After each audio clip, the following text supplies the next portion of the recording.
questions. Hi, everyone. I am here today with my good friend Renee. Renee and I met in our shamanic studies training, and this is a program that is through the Power Path down in Santa Fe, New Mexico area, and it's an awesome, awesome training. And we did this started in 2021. Is that right, Renee? Yeah. And Renee is down in California area, and I'm up here in Seattle. So we're doing this like awesome modern day thing about like talking about what we're about shamanism because she and I have a class that we're going to be teaching together, and so we wanted to just sort of give you like a little bit of a heads up about like just like the ins and out and like what we love about shamanism. So, Renee, do you want to like sort of start like with like what you kind of got out of the training and what you, I mean, maybe we should talk about shamanism in general. Like how would you describe shamanism? Shamanism is the world's oldest spiritual tradition. The most recent data I've seen is that it's at least 30,000 years old. It's been around pretty much since human beings have been gathering together, which is right from the beginning. And because when human beings gathered together in those days, survival was really paramount, shamanism has developed to be a really practical toolkit to work with things that appear out of our control and to improve our quality of life. Awesome. I always sort of describe it as and yeah, totally like the indigenous cultures have been practicing this. I mean, it's basically like I refer to it kind of like as a earth-based spirituality on some level because it's working with the elements, with the seasons, with the cycles, right? And it's and like everything has is medicine. Like I was going to say a message, but it's more like everything is medicine. And so like everything is, we can utilize the energy of the elements, the energy of plants and like everything that's around us in a way that gives us more, for me, it makes me feel more connected to the earth, which is critical. And plus it just makes everything for me it makes everything kind of more alive and more magical. And I like seriously, when I was a kid my biggest dream was I wanted to be magic, right? Like because I grew up with Bewitched. Did you used to watch Bewitched? Yeah. So to date ourselves here. I wanted to be I Dream of Jeannie. So So yeah, so I wanted to be magic, and to me shamanism has an element of magic because of the interactions, because of sort of this like when you communicate with um plants and animals, it's like there's uh I don't know, do you feel like you're in more control with life because of it? yeah, well, I do, and I feel more connected and less alone because being out there, I'm glad you brought up the nature aspect because if I go into a spot in nature, say around where I live, there are redwood trees, you've got fantastic, natural environment around you in Seattle, the water, I could see it was beautiful and I could sense it, but I guess I didn't really take the time to really feel it and connect with it. And the shamanic path has allowed me to understand and take that in a deeper way. And then to, yeah, not feel so much, buffeted by the crazy winds or the slings and arrows of outrageous fortune, I think. I love that description. Yeah, Yeah. yeah. And that just that whole notion, that shamanic notion that everything is medicine meaning that there's something good in everything that happens. I've heard people say that, what if life isn't happening to you, it's happening for you. So you take that perspective and you say, well, okay, this horrible thing happened, but what's the gift in it? Mhm. What's the medicine in it? And that has helped me through some of the hardest things in my life, including the death of my husband. Yeah, I know.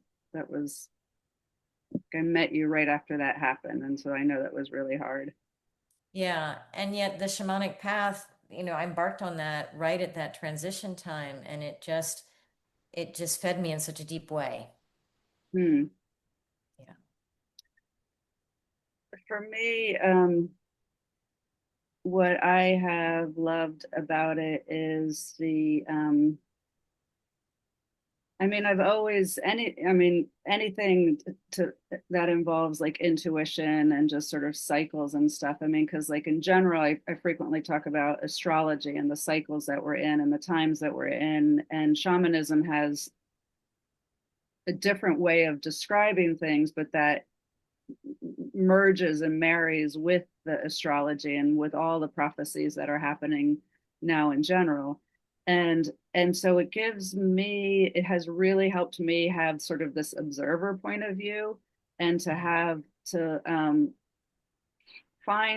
have the tools, some more tools to help me kind of ground, to help me understand sort of my personal role in like taking care of myself and taking care of the planet and taking care of my community, which helps me to not just get so completely overwhelmed. Yeah. And um and it's also kind of like i have a I have a really strong monkey brain, and that just like spins and spins and spins. And so like a lot of these tools that I've learned in the shamanic training has just kind of helped.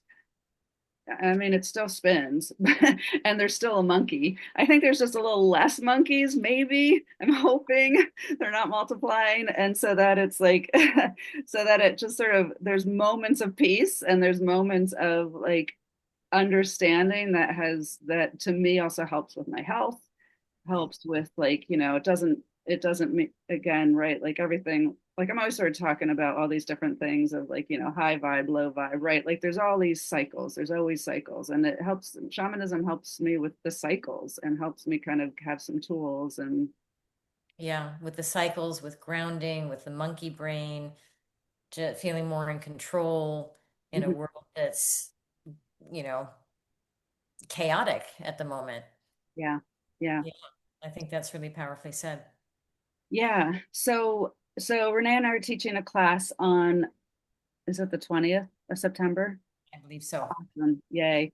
I didn't forgot to look. And it's going to be a live Zoom class. And we're going to be kind of going a little bit more into what shamanism is, um, talk a little bit more about the cycles of what we're going through. And then we're going to teach a couple powerful shamanic tools, like things to do to kind of help with intuition, to help with um, what else does it do?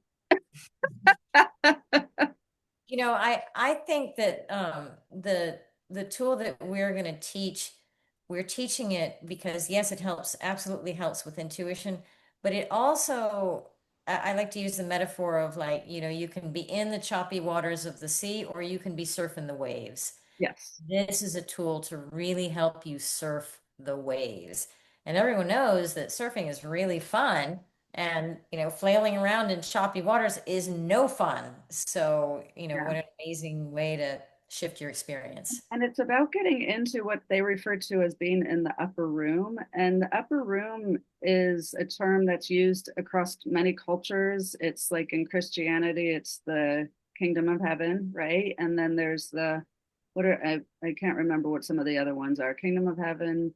In Buddhism, they call it emptiness. In Tibetan Buddhism, they called it the Crystal Palace, I believe. So there we go. Or the cave of Brahma or something like that. Eva Brahma in Hinduism, yeah, there are many names. It's really been referred to in multiple traditions. And Yeah, so that kind of says, hey, there might be something here, you know. right. Yes. And it's simple and profound, is which is to me kind of what shamanism is about. It's like Yeah, it's not complicated, and yet it's just got a profound impact when you yeah, start to kind of engage with some of these practices. yeah, exactly. And it's very practical. As a couple of Virgos here, it's got to be practical. Exactly. That's my Virgo power symbol. Yeah. Yes. Exactly. Practicality is what we're all about, and simplicity, and yeah, and having steps and tools, our favorite. Yeah. Do you have any like thoughts about examples of where the shamanic path has really helped you? Anything that you can think of? Oh boy, so many things. I mean, I love to learn, and whenever um, it, overall the practice for me has not been the smoothest sailing. There's been, like some of these practices are kind of looking at kind of the internal process of things, but and so like looking at myself on a really deep level has been kind of profound in this different with this different lens. But I think the I actually think that the medicine of everything, and like the working with the elements have been like just that, seeing everything as alive, seeing everything as having a relationship with the plants and the animals in just a little bit more sacred way has been really powerful for me. Yeah, yeah. I And agree. this upper room training for me has also been like, as far as intuitively, it's my with my intuition, it's also been profound. Yeah, I think that's really profound because one of the things that I find it really helps with is neutrality. And, Oh, in my experience, as when if you are not neutral, if you're in you're worked up, you're in anxiety, you're in stress, you're even in outrage, you cannot get a clear read on what's the right path for you, what's the next step. You have to get to neutral. Neutral is the place of power, which is one of the teachings that we learned.